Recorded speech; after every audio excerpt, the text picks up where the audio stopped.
Hi there. In the previous tutorial, I created some placeholders. The content of these placeholders doesn't really matter as they are really only placeholders at the moment. They hold a place for future content. The content itself is fed into the scene when a video is rendered.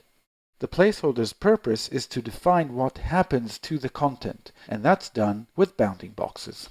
For media placeholders, the resolution of the asset used for the layer, be it the image, video, or solid, represents the bounding box. Here, it's 1600 by 900.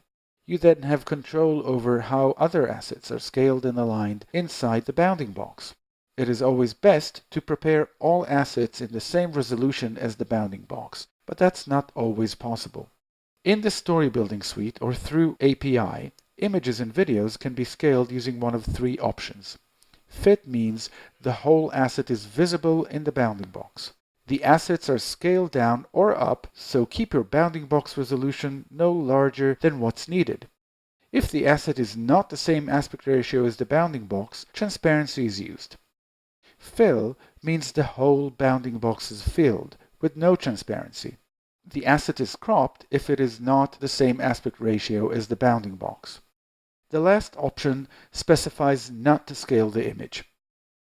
You can also align the asset in the bounding box using any of these 9 options.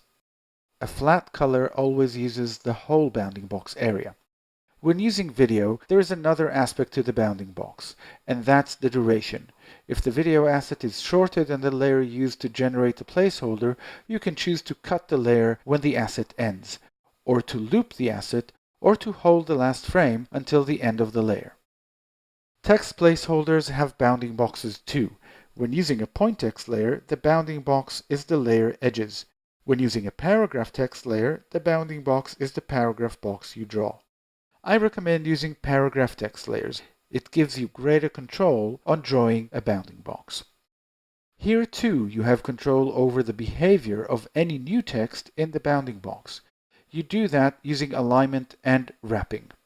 The default alignment is always the alignment you had in After Effects. After Effects has no control for vertical alignment, so by default the alignment is always top. You can change that in Story Building Suite, here. Let's set vertical alignment to middle. If you have less text than fits the bounding box, all is fine. But if the text is longer, there are several wrapping options you can use. Breakline creates new lines as needed.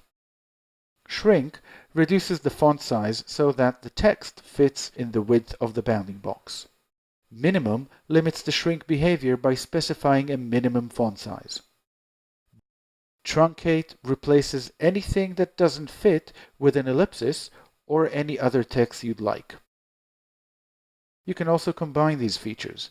For example, turning on both shrink and breakline means new lines are created on width and text shrinking on height.